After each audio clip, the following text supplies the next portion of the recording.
Hello and welcome to the Book Bunch. My name is Sam. It's so great to have you back on the channel.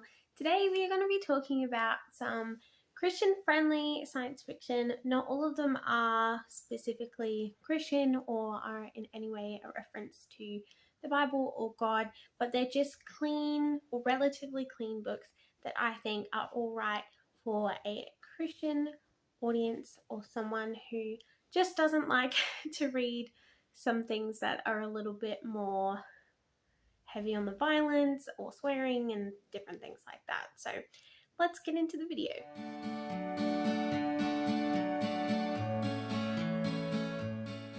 The first one on the list is C.S. Lewis's The Space Trilogy. This one is a hefty one because it has all three books in the one volume. I picked this one up at Koorong, but I believe you can get it at other places as well.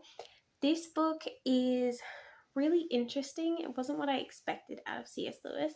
This one is one of the more overtly Christian ones. Majority of this list isn't, but this is one of the couple of actual Christian science fiction books that are on the list. So this one follows this one man mostly, at least in the first two books, and then he's more of a side character in the third book. But in the first couple of books, we follow a guy who, in the first book, is kidnapped by fellow scientists and taken to Mars, and he meets all sorts of extraterrestrial beings there, and it's about his experience and his adventures along the way and different things that he learns about the universe and how it's not all what he thought.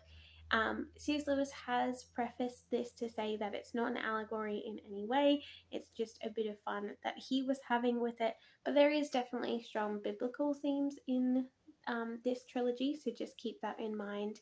The second book follows him again as he is sent to, I believe it's Venus, and then the third book follows a couple mostly, and they are kind of on opposite sides of this battle that is happening on Earth.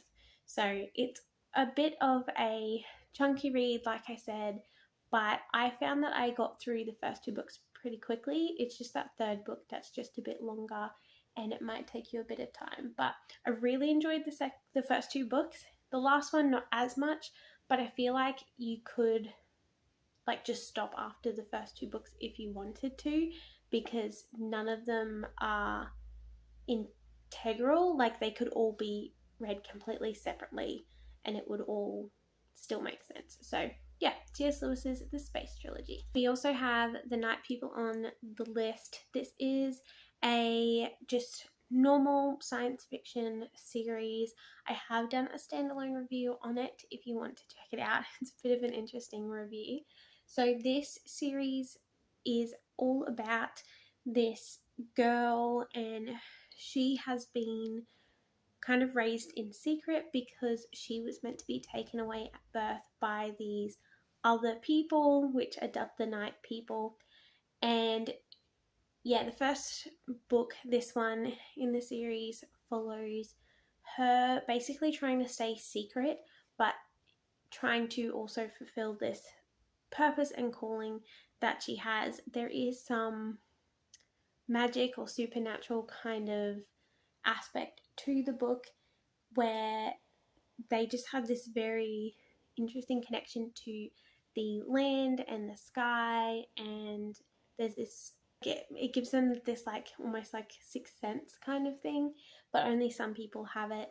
And yeah, it's really interesting. The book series as a whole takes a wild turn that you're not really expecting, but like I said, if you want to hear more about it, check out my standalone review. But yeah, I definitely recommend the first book in the series. We also have the Eden trilogy on the list as well. This one is the one on the list that I will caution with this isn't as clean as the others. There is a little bit of steam in there. There's not actual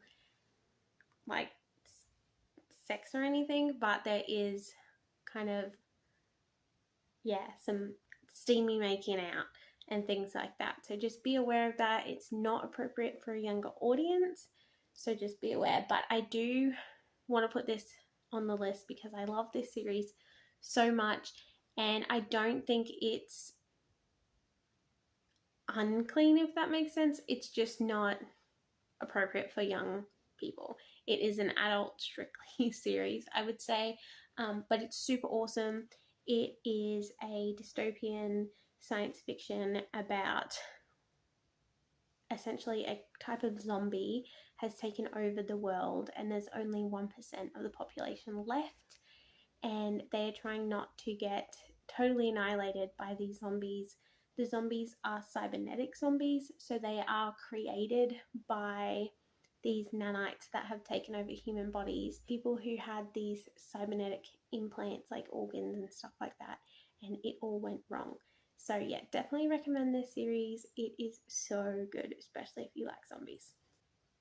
Then we have A Wrinkle in Time, which is the only other specifically Christian one on this list. And we have A Wrinkle in Time, which is the only other Christian specific science fiction one on the list.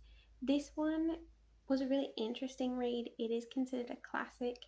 I probably didn't love it as much as I could have, but it was also a book that I couldn't put down. I kind of have weird feelings about it. Like, I didn't overly enjoy the story because there were some weird bits in it that just seemed out of place. But yeah, at the same time, it must just be her writing style, I guess, but it just made me read the whole thing in one go because I just couldn't, put it down. So it follows a bunch of children who get kind of sucked into this time traveling, space dimension traveling adventure, and they are kind of on this mission to go save their dad. And yeah, it's really interesting. Definitely recommend it. I have been told that it is not at all like the movie. So yeah, even if you've watched the movie, you should probably give the book a go on its own. And for one of my favorites on this list is Skyward, which is one of Brandon Sanderson's um, different series that he's got. This is the Cytonic series. I love this one. It is so, so good. I hadn't read any of his science fiction prior to this series. I'd only read some of his fantasy, but oh my goodness, can he write science fiction as well? So I love it. I actually think this is probably his best series. It follows a girl named Spencer as she is stuck on this planet with the remaining people of Earth. They are all stranded on a planet and they are trying their best to leave, but they can't because they're being attacked from above by an unknown alien race. Definitely recommend it. I have also done a review on this one, so go check that one out. I also decided to put the science fiction classic Dune on the list. I haven't read the rest of the series, but I have read the first one, and I do think that it deserves at least an honourable mention. I didn't love it as much as I thought I would, just because it takes a while to get used to Frank Herbert's writing style, but it is really good, and once you kind of get used to his writing style, like I said, and the world that he set it in, it gets really good and you kind of do find yourself really hoping that the main characters do survive the whole situation that's happening around them. It follows a boy mostly and his family who are a type of royalty, and they are assigned to this planet Dune, and it's like a really bad planet, like environmentally, and it's also kind of become the center of this galactic war. And yeah, him and his family are under threat by another branch of the royal family, and yeah, really interesting read. I have also decided to put Annihilation on the list. I loved this book. I thought it was so, so good. It's definitely a 4.5 out of 5 stars for me, but the movie is absolute trash. I immediately went and watched the movie afterwards because I thought it would be really awesome, and it is completely different to the book. It does not do the book justice in any way. So if you've ever seen the movie, absolutely bin that thing in your mind and go and pick up the book. It's a really thin, quick book, so definitely give it a read. This follows a group of women as they are kind of thrust into this weird, almost like pocket dimension that has appeared on Earth. And they are scientists and they are trying to figure out why this pocket dimension has showed up and how they can get rid of it because it's slowly taking over the Earth. And the main character that you follow is also there for personal reasons as well. So it's really interesting uncovering all of the secrets and the mysteries that this has and involves because, yeah, really, really good.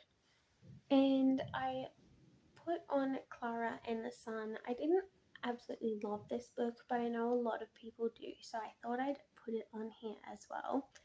This is a science fiction book from the perspective of a robot, and it is really interesting to see how,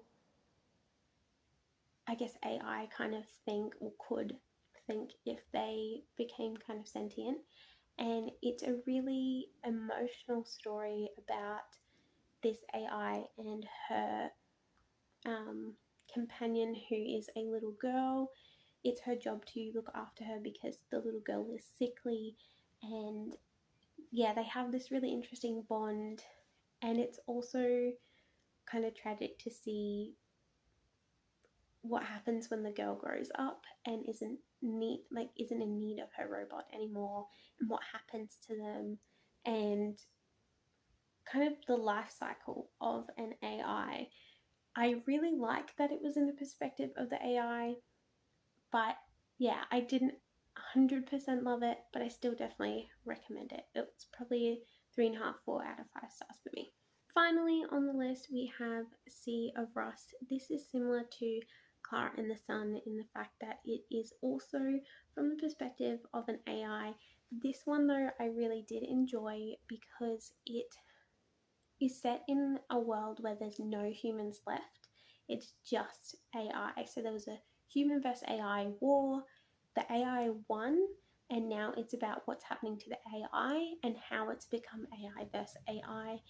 And it's really interesting because we follow this robot who is kind of on the verge of breaking down for good and dying. In this world, certain robots aren't being manufactured anymore, which means their parts aren't either. Yeah, super interesting. There's also a few really good twists in here that I did not see coming, so I definitely recommend this one. I believe I have done a review on this one, so go have a look back through my videos and check it out. They are all the science fiction books that I have read so far that I would deem as Christian friendly, but that are still good. I read a lot of good science fiction, but some of them aren't very clean. I've also read a lot of bad science fiction that I just didn't think was worth mentioning, but those ones are both clean and really good reads.